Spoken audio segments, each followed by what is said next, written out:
વડોદરા સંસ્કારી નગરી એટલે મહારાજાની અમૂલ્ય ભેટ અને વારસો. આ વારસો સાચવવામાં આપણે કદાચ નિષ્ફળ ગયા છે કે સફળ એ સમજ પડતી નથી, પરંતુ ઇમારતો જર્જરિત થઈ છે એ વાત 100% સાચી છે. રિસ્ટોરેશનની વાત વાસ્તે ગાસ્તે બહાર આવી, પરંતુ કામકાજ કદાચ અટકી ગયું છે અને નવો વિવાદ શરૂ થઈ ગયો છે.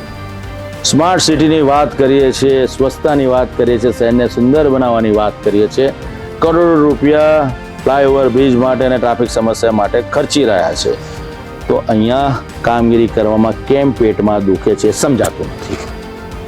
અમૂલ્ય વારસો છે, એની જતન કરવા માટે, એની જાળવણી કરવા માટે જે પગલાં ભરવા જોઈએ, જે કામગીરી થવા જોઈએ, તેમાં તંત્ર કેમ વામનું સાબિત થઈ રહ્યું છે. માત્ર વાતોમાં મહાબલી બનતા લોકો પાયાના વિકાસની વાતો વિસરી જાય છે, અને આ જ કદાચ તેમનું અગડમ બગડમ છે.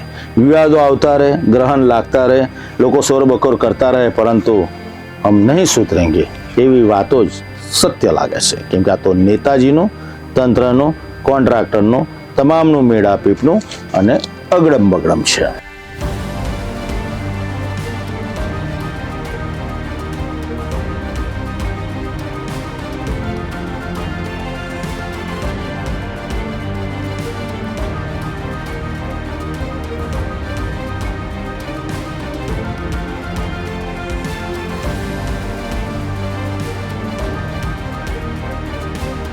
વડોદરાની ઐતિહાસિક ઓળખ સમી માંડવી 4 દરવાજાની જાળવણી અને રિસ્ટોરેશન કામગીરીને લઈને ફરી એકવાર ચર્ચા જાગી છે. છેલ્લા કેટલાક વર્ષોથી શહેરની હેરિટેજ ઇમારતો પ્રત્યે દુર્લક્ષ સેવાતું હોવાના આક્ષેપો થઈ રહ્યા છે. લહેરીપુરા દરવાજાની નવી બનાવવામાં આવેલી છત તૂટી પડવાની ઘટના હોય કે પછી માંડવીના કાંગરા ખરવાની ઘટના, આવા બનાવોએ તંત્રની ગંભીરતા સામે સવાલો ઊભા કર્યા છે.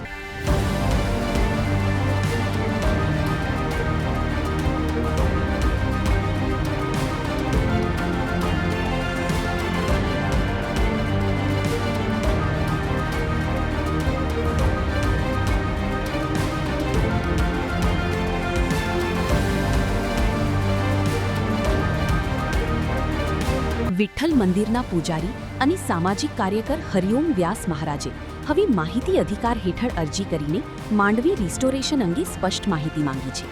તેમનો આક્ષેપ છે કે મહાનગરપાલિકાના અલગ અલગ અધિકારીઓ દ્વારા વિરોધાભાસી નિવેદનો આપવામાં આવી રહ્યા છે. એક તરફ ટેકનિકલ કારણોસર કામ શરૂ ન થયું હોવાનું કહેવામાં આવે છે, જ્યારે બીજી તરફ હેરિટેજ સેલ દ્વારા કામનો એક ભાગ પૂર્ણ થયાનો દાવો કરવામાં આવ્યો છે.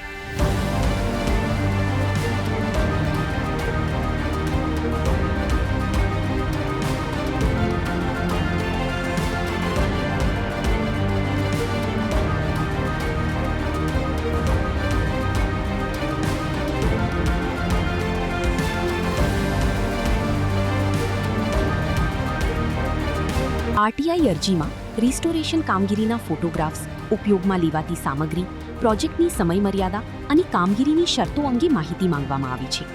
હરિઓમ વ્યાસ મહારાજનું કહેવું છે કે માંડવી માત્ર એક ઇમારત નથી, પરંતુ વડોદરાની ઐતિહાસિક અને સાંસ્કૃતિક ઓળખનું પ્રતીક છે. તેથી તેની જાળવણી અને રિસ્ટોરેશન પ્રક્રિયામાં પારદર્શિતા જળવાઈ રહેવી અત્યંત જરૂરી છે. ઐતિહાસિક સંસ્કારી નગરીની ઓળખ સમી આ ઇમારતો હવે બિસ્માર બની રહી છે, કેમ કે જાળવણીનો અભાવ છે. રિસ્ટોરેશનની વાતો વહેતી થઈ, પરંતુ કામગીરી પૂર્ણ ન થઈ. આરટીઆઈનો જવાબ પણ તંત્રના અધિકારીઓ નથી આપી શકતા. એમાં પણ એમને શરમ આવે છે, કારણ કે જવાબ પણ શું આપવો, કોને પૂછીને આપવો અને કેવી રીતના આપવો. પ્રશ્નો ગંભીર છે, સવાલો ગંભીર છે, પરંતુ જવાબ તંત્રના અધિકારીઓ પાસે છે જ નહીં, કારણ કે એ પણ સુપેરે જાણે છે કે કામગીરી તો થતી જ નથી.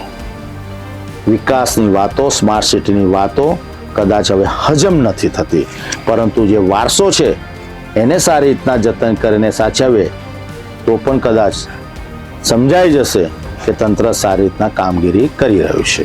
એ તો છેલ્લે તો અગડમ બગડમ છે.